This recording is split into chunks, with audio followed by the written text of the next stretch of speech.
ఓం శ్రీ సాయినాథ. భిక్షం యొక్క ఆవశ్యకత. బాబాయే భగవంతుడైనచో వారు భిక్షాటనముచే జీవితాంతమును గడపనెల అను సందేహము చాలామందికి కలగవచ్చును. దీనికి ఒక భిక్షాటనము చేసి జీవించు హక్కు ఎవరికి కలదు? రెండు పంచ సూచనములు. వానిని పోగొట్టుకొను మార్గమేనది అను రెండు ప్రశ్నలకు వచ్చును. సమాధానంతో సమాధాన పడుడు.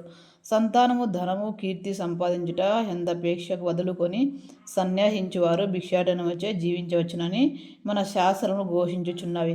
వారు ఇంటి వద్ద వంట ప్రయత్నములు చేసుకొని తినలేరు. వారికి భోజనం పెట్టు బాధ్యత గృహస్థులపై గలదు. సాయిబాబా గృహస్థుడు కారు, వనభస్తుడు కూడా కారు. వర్తాలిస్త బ్రహ్మచారులు బాల్యము నుంచే బ్రహ్మచార్యముని అవలంబించుచుండిరి. ఈ సకల జగత్తంతి వారి గృహమే. ఈ జగత్తునకు వారి కారణభూతులు. వారిపై జగత్తు ఆధారపడి ఉన్నది. వారు బ్రహ్మ స్వరూపములు కాబట్టి వారికి భిక్షాటనం యొక్క హక్కు సంపూర్ణముగా గలదు. పంచసూచనములు. వానిని తప్పించుకున్న మార్గము ఆలోచింతుము. భోజన పదార్థములు తయారు చేయుటకు గృహస్థులు 5 పనులు తప్పక చేయవలెను. అవి ఏవనగా: 1 దంచుట లేక రుబ్బుట, విసురుట. 3 పాత్రలు తోముట. 4 ఇల్లు తుడుచుట, ఈ పొయ్యి అంటించుట. 5 పనులు చేయనప్పుడు అనేక క్రిమికీటకాదులు మరణించుట తప్పదు. గృహస్థులు ఈ పాపములు అనుభవించలేను. ఈ పాప పరిహారమునకు మన శాస్త్రము 6 మార్గములను ప్రబోధించుచున్నవి.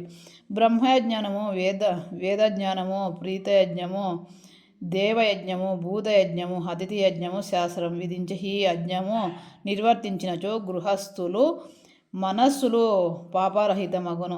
మోక్ష సాధనముకు, ఆత్మ సాక్షాత్కారమునకు ఇవి తోడ్పడును. బాబా ఇంటింటికి వెళ్ళి భిక్షం అడుగుటలో ఆ గృహస్థులు వారు చేయవలసిన కర్మలను బాబా జ్ఞాపికి తెచ్చినట్లయినది. తమ ఇంటి గుమ్మము వద్దనే ఇంత గొప్ప ప్రబోధములు పొందిన సిడి ప్రజలెంతటి ధన్యులు కదా. ఓం శ్రీ సాయినాథార్పణమస్తు. శుభమభవతు. ధన్యవాదములు.